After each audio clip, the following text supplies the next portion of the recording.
अरावली की पहाड़ियों में एक किला बहुत मजबूत खड़ा था। उसका नाम था कुंभलगढ़।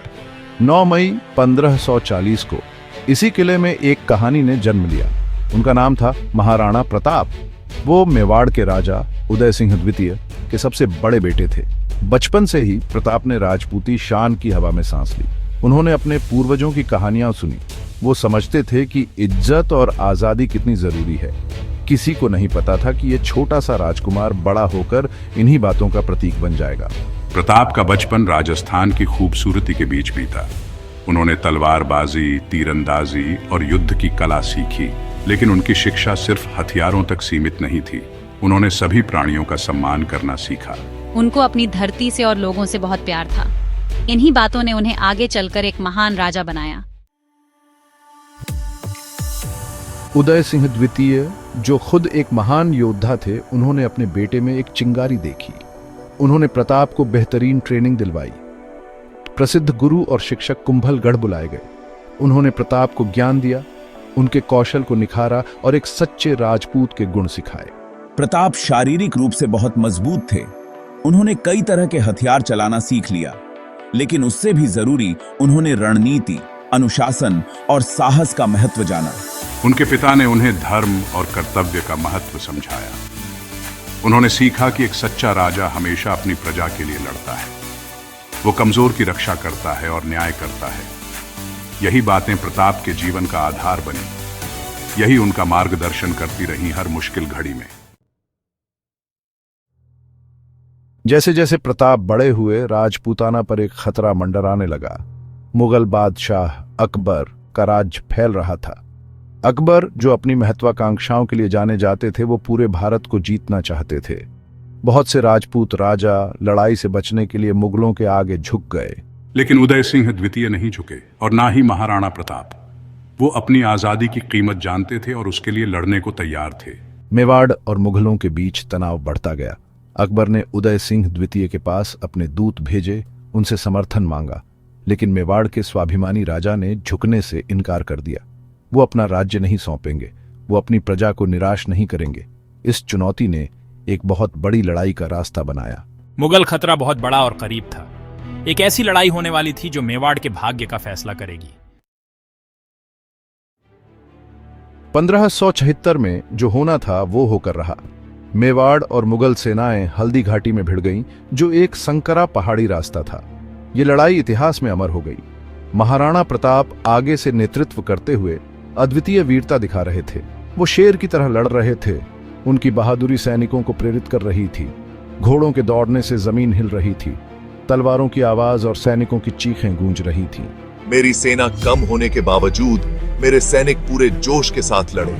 मैं अपने वफादार घोड़े चेतक पर सवार युद्ध में तूफान मचा रहा था। मैं मुगल सेना के बीच घुस गया। मेरी मौजूदगी से दुश्मन डर गए। लेकिन मुगल सेना बहुत बड़ी और अच्छी तरह से सुसज्जित थी। युद्ध का रुख बदलने लगा।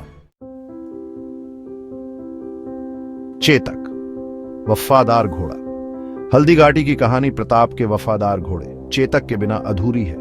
एक शानदार मारवाड़ी घोड़ा चेतक प्रताप के लिए सिर्फ एक जानवर से बढ़कर था। वो एक साथी था, एक यार था। चेतक अपनी तेजी, समझदारी और अटूट वफादारी के लिए मशहूर था।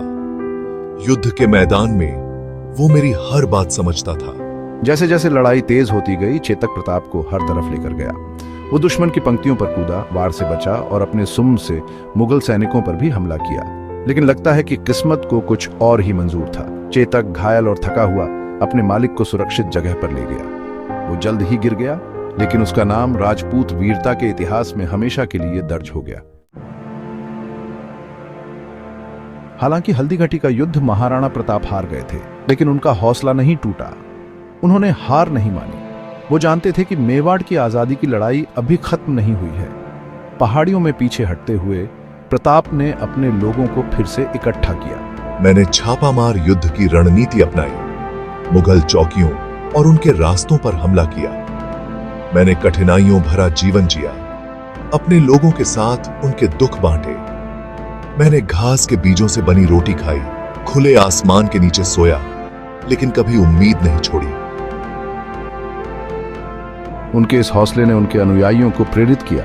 उन्होंने प्रताप में एक ऐसा नेता देखा जो कभी हार नहीं मानेगा, जो अपनी आखिरी सांस तक उनकी आजादी के लिए लड़ेगा।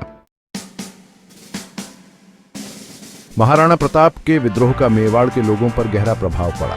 वो प्रतिरोध का, मुसीबतों के सामने अडिग साहस का प्रतीक बन गए।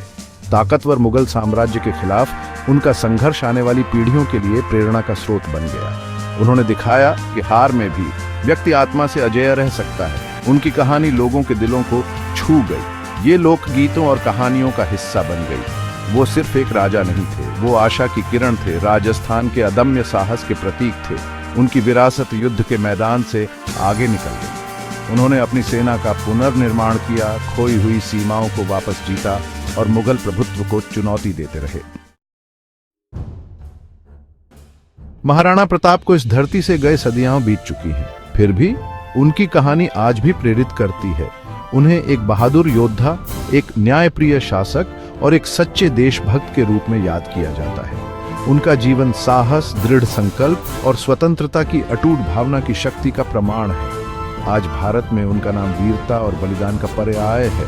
उनकी कहानी हमें याद दिलाती है कि असली ताकत आकार या बल में नहीं, बल्कि अपने विश्वास के साहस में होती है। महाराणा प्रताप की विरासत सिर्फ इतिहास की किताबों तक ही सीमित नहीं है। ये लाखों लोगों के दिलों में जीवित है। साहस, धीरज और स्वतंत्रता की अटूट प्राप्ति का एक चमकता उदाहरण।